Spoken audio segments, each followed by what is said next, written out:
Selamlar, saygılar. Değerli Türkiye vatandaşlarına, kardeşlerimize, dostlarımıza. Burası Tabriz. Tabriz'in eski mahallelerinden birisi Şeşkilan Mahallesi.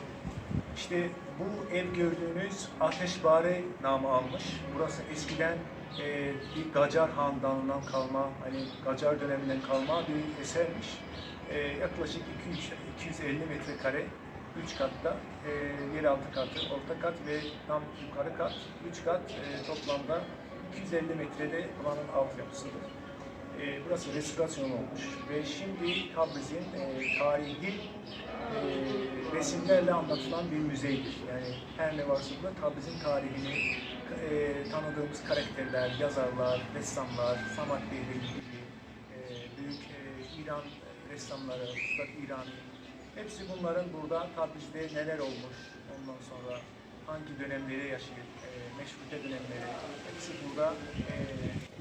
Ateşbare kardeşleri, Ahmet ve Samet kardeşleri buraya zahmet çekmişler, burayı restorasyon yapmışlar. Şimdi Ahmet kardeşimizi tanıyalım, sizi bir tanıyalım. Çok hoş geldiniz. Ben Ahmet Ateşbar, Təbriz doğumu. Biz ben buranı geçen il 10-cu ayda alıp ve öz adımıza buranı səbt eləmişik ki 8 ay buranın mərəmmət və ihyası olubdur ki Besmexane tarixi nəqqaşi Ateşbar səbt olunubdur ki burada biz Təbrizin görməli yerləri, tarixi yerləri, burada tablolarda çəkilib ki tamaşa edilir.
Ben sənədə Ateşbar, uşaqlıqdan nəqqaşi başlamışam 8 yaşında.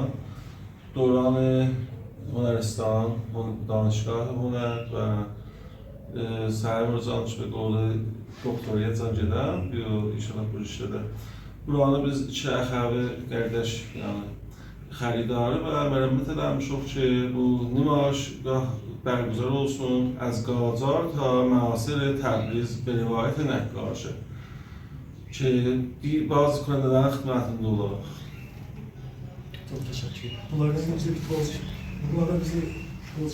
Bu Təbrizin Müzəffəriyyət bazarıdır.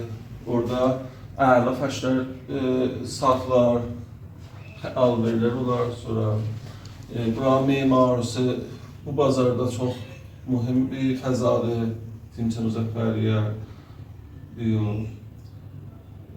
Burada hünəri, memari, fərş və nəqqaşı tərkib tapdı bu əsərdəki. Üçü cəmb alıqdır və bu sənətkarlarla əlbəttə ki, rufegərlərdir, alverçilərdir və bunların tərkib tapdı bu da əsəri nəqqaşı ki, Təbrizimizə yadigar.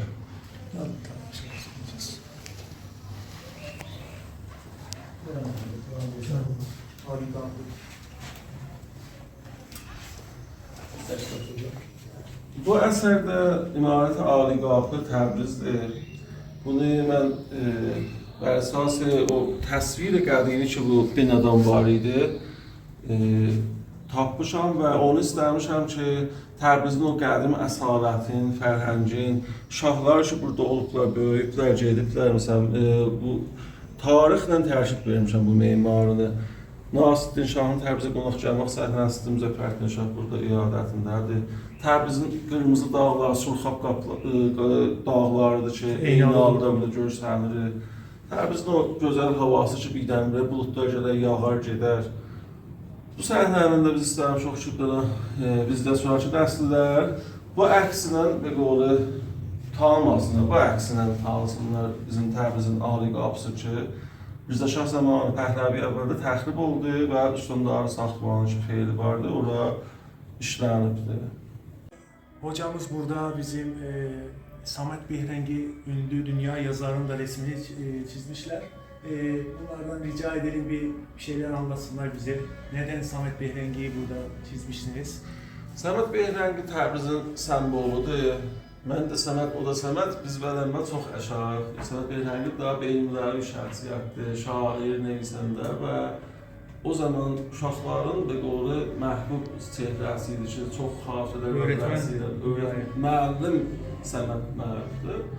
Bu əsəri mən Həsrət Körpüsü ki vardı Ruda Arazda və orada Samet Behrengi qərb boğulubdur, fot edibdir.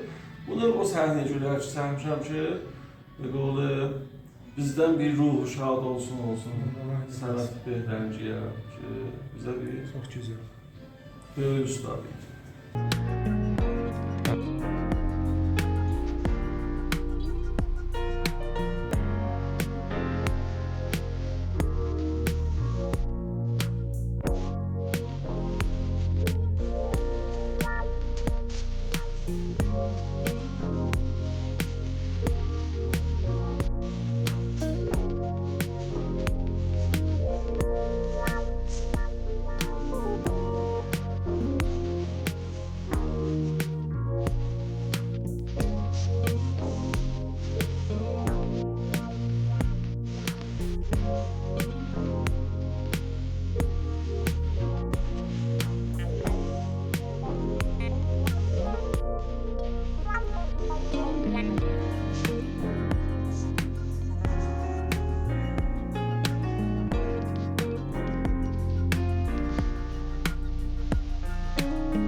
Mesela çarpı gözlüğü var, sanki mermare ediyor. Mesela nereden 50-60 sanat yerden buradan çökmüş. Nereden dolayı? 50-60 santimetre derinliklerden böyle topraklar almışlar. Restorasyon hali. Şimdi nereden nereye gelmiş? Burada resimler bize anlatıyor.